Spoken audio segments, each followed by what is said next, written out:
sometimes I get help from you. It's not always me helping you. Sometimes you give me help. In fact, one of the staff people this morning helped me tremendously in reminding me of a message that Dr. Scott preached, which we all know, Psalm 84, but I needed to be reminded of that, to recognize that God doesn't say how long that valley might be, and we may be entering in. No, we are entering into a valley.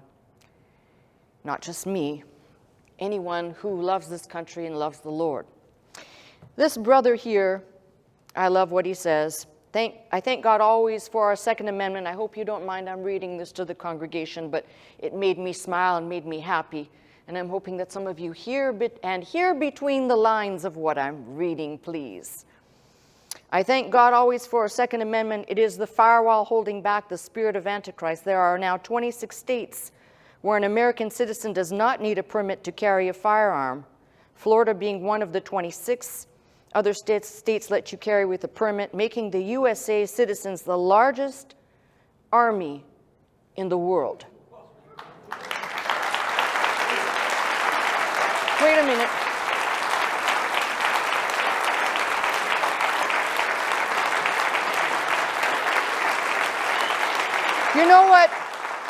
You know what the problem is?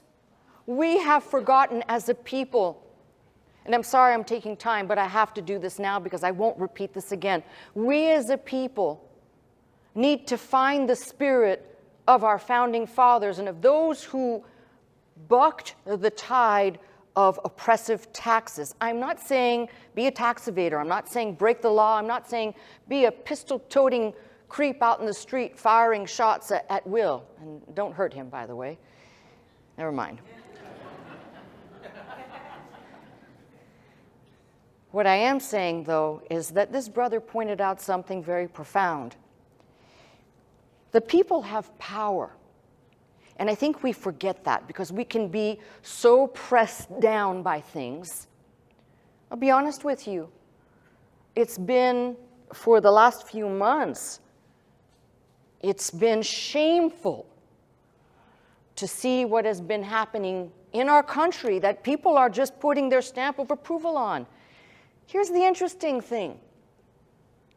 If anybody actually understood what woke means, willingly overlooking evil, willingly, with knowledge, overlooking evil. That is the definition of woke, not my eyes are open, but I'm willfully overlooking that. I don't care about it. Now, if you're like me, and I told you this, I won't go quietly. I'm not that person. I'm not a coward. I don't run away from things.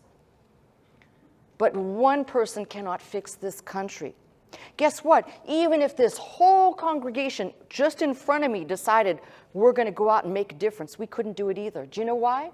Because this group here would look like a needle in a haystack when you put us out into the world.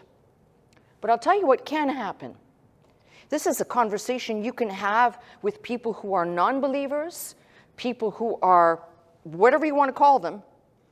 And the question is, do you care about America? Because if you care about America in this country, if you care about the fact that our children are being exposed, and let's just call it what it is, to pedophilia, pedophiles, and making it an acceptable condition in society, like everything else that's rammed down a Christian's throat, that you must accept or else you're a hater. And I'm tired of it. I'm tired, I'm sorry, but this is one meal I'm going to pass on. I'm not interested. And you can call me hate-filled, you can call me a bigot, you can call me... I am tired of people in this country letting themselves be programmed somehow that your skin color or your whatever it is you want to make yourself different as matters more than you being a proud American and standing up for our children who cannot defend themselves, standing up for the Constitution, which is parsed, and the Bill of Rights, which is parsed like a cheap newspaper rag, disrespected. And somehow, with this digital currency being implemented, it's another layer of control. Why do you think there's a push for electric vehicles and for getting rid of gas stoves. Why do you think the push is electric? Can California support everyone driving an electric vehicle by whatever the date is? Hell no! We can't even support the power grid now. But geniuses somewhere up on a hill said this is a great idea, not because it's going to save the planet, because those vehicles, do the research yourself, in 3 years from now or 5 years from now, they predict that all these electric vehicles, what they will have contributed to reducing the climate issue, which I'm sorry to tell you is not an issue, will be 0.0002. That is what your tax dollars have been spent on. Nothing. And if I'm angry, it's because I am angry. I'm angry that all of this move is to destroy, but it's also done for something else. You see, look at the rest of the world, and you will see how all the people have just kind of gone along with it. They cower at the government. They cower at the idea. Do you know what the greatest threat to the World Health Organization and the other globalists, you know what the worst threat is? Americans who have a defiant spirit, who will not comply like the rest of the world as sheeple people, who don't have a prayer and idea that the idea and the goal is to control all of us, to know all about your business, how many times you go to the bathroom, how much toilet paper you use, what food you eat, so when you get sick, they can deny you care in a hospital because you ate garbage or you couldn't afford good food. Does anybody see where this is going? I'm not a conspiracy person. I'm not a tin hat person, but I see it clearly when I read other countries are being destroyed and no one seems to be standing up to say, no, I will not do this. I will not comply. And the ones that do, oh, just take a look at our brothers and sisters to the north of us.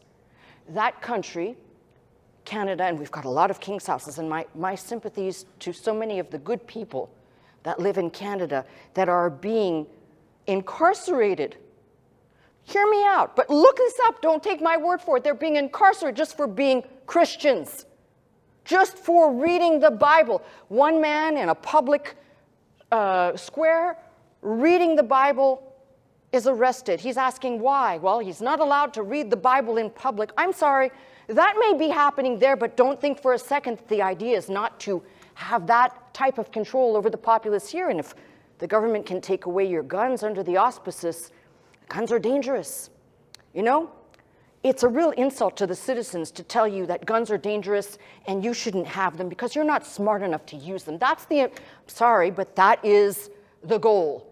So all you got to do is look at a country where they took away the firearms and tell me how good that country's doing. And don't tell me that that reduced crime, because criminals will always manage to find and get guns. If you ban them, they'll find them, okay? So it's time for anyone who's listening to me to wake up. We've got a lot of problems going on. I cannot control the world. I can't fix the world. But I can tell you what I'm going to do. I'm not telling you to do as I do, but I'm telling you what I'm going to do. And I'm going to fight this tooth and nail. It means that wherever I can use cash, I'm going to use cash. When people say, sorry, I don't take cash, I turn my butt around and I go out the door. Why? Because this whole move is, we will force it out of you. So July 26th supposedly is the date. And I don't know. I can't tell you that this is certified information, but from all the sources that I've read and people who are somehow connected, this information seems pretty good. And the idea is that on July 26th, the initial recall of the American dollar will begin. So listen, I pray it doesn't happen. I pray that all the information that I've been given is wrong, okay? I pray that. But if it doesn't happen in July, it'll happen in August or September. Because we're just going to be part of, listen, all the global countries have basically backed away from using the US dollar. You know that, right? Well, that knowledge tells you now we're kind of in a free fall. The government keeps printing money and spending money that's not there. So we're in a free fall right now. So there has to be something that gives. So I'm telling you this in advance so that you understand. We may have to reinvent ourselves to be able to do two things: to continue to function, doing what we do here, and also to protect you. I will not to the best of my ability. Listen, I'm not a guardian angel. I don't have superpowers, but to the best of my ability, I will try and implement, if that gets implemented, I will try and implement a system here that at least for all intents and purposes, you are paying tuition for a course and it's nobody's business what you're learning. Now, that may not fly, and I don't know. I can't tell you anything beyond this. All I can tell you is I'm trying and doing the best I can, and I'm asking you to pray for me because I need all the prayer I can get to make the right decisions for this church.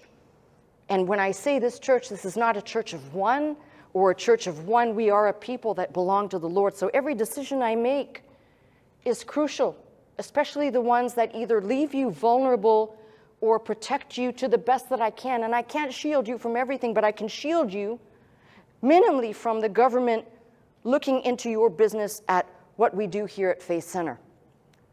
So I'm going to leave that subject right now because I've taken up a lot of time. And I'm only asking you to do one thing. I'm not asking you to panic. Please don't do that. It doesn't help. I'm not asking you to go nuts. That doesn't help either. I'm not asking you to go out and get a gun if you don't have one so you can say you belong to the greatest army on earth. Although, let's come back to that one maybe.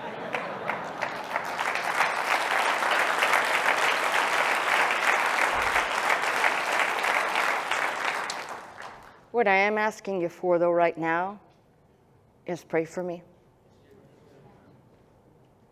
Whatever decisions I do implement, they're going to be done to the best of my ability, but I'm navigating territory I, just like you, have not been through before. So I'm asking for your patience, your prayers, and your understanding, and I'll keep you informed along the way as things happen. As I encounter them, I will keep you informed to the best of my ability.